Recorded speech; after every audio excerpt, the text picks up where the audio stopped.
Bonjour et bienvenue sur Flash TV. Aujourd'hui, mercredi 2 novembre 2011, voici les titres de cette édition. Incendie, 2 Dash 8 sont attendus dans les prochaines heures. Marie-Luce Panchard en visite de notre île toute cette journée. Route du littoral, c'est aujourd'hui que démarre l'enquête publique. De Rodrigue à Haïti, c'est une exposition présentée à Saint-Denis dans le cadre de la semaine créole.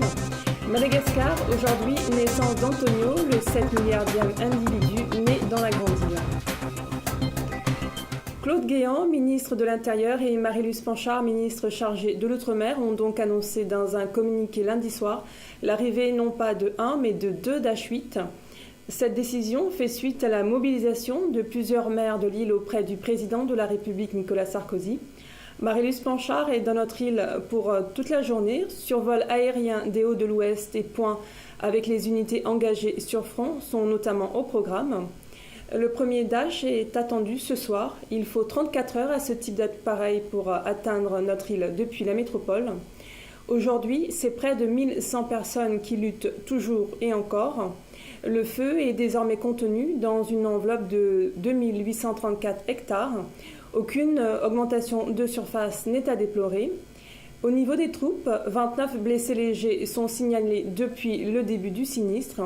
Quant aux interpellations, elles s'enchaînent depuis dimanche. 4 hommes sont actuellement entendus.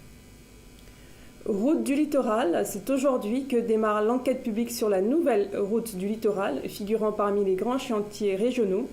Son financement est garanti par les nouveaux accords de Matignon signés en octobre 2010. Le début des travaux est prévu en 2013 pour une livraison en 2020. Les permanences de la commission d'enquête se tiennent en mairie de Saint-Denis et de la Possession, et ce jusqu'au 2 décembre prochain. Expo photo dans les rues de Rodrigue et de Haïti, c'est un parcours proposé par Marcel Poinen, photographe mauricien invité par la mairie de Saint-Denis dans le cadre de la semaine créole. Le sens de cette exposition par l'auteur. L'exposition à Rodrigue, c'était portrait dans la rue Rodrigue.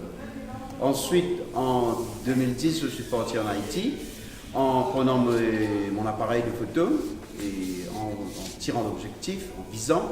Je me suis dit, il y a quelque chose que j'ai fait il y a 2 ans de cela et qui se ressemble. Je me suis dit, je dois l'arrêter, la scène, et je dois la fixer, pour montrer qu'il y a quelque chose qui se ressemble. Il y a une similitude dans les scènes, dans les gestes, dans le regard, dans les sourires, dans l'accueil. Il y a un accueil entre le photographe et la personne. Et ça, voilà l'exposition que j'avais voulu amener à La Réunion pour montrer aussi que La Réunion, c'est pareil.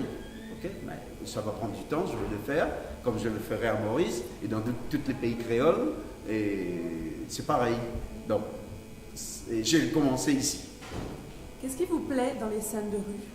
Alors, ce qui me plaît, c'est l'accueil. C'est-à-dire qu'il y a, on se demande qui est ce monsieur derrière son appareil. Pourquoi il fait il me prend en photo. Ce qui me plaît, c'est-à-dire on m'accueille, on veut me parler. Donc il y a une conversation entre le photographe et la personne qui est fixée sur un morceau de papier.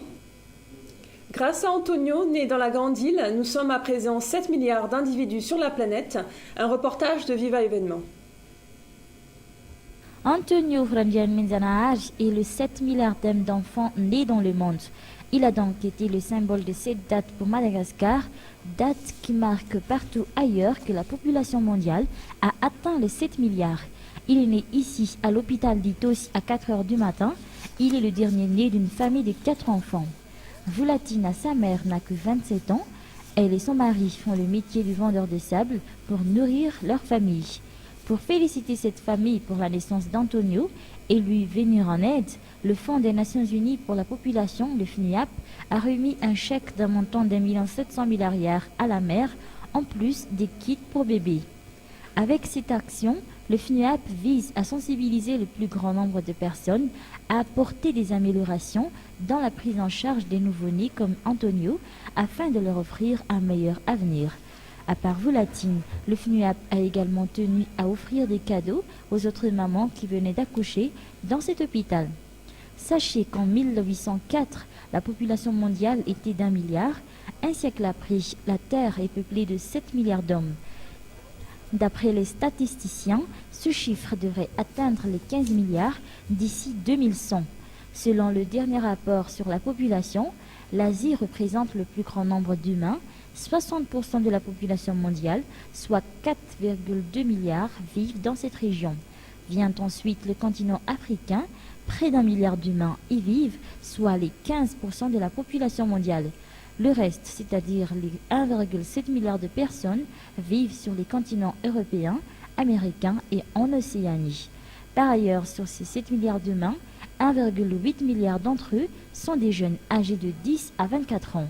Pour le cas de Madagascar, le pays compte actuellement près de 20 millions d'habitants, un chiffre qui devrait doubler d'ici quelques années. C'est la fin de cette édition, merci de l'avoir suivi. Je vous retrouve demain pour l'édition de la mi-journée. En attendant, l'info continue sur flashtv.re. Excellent après-midi.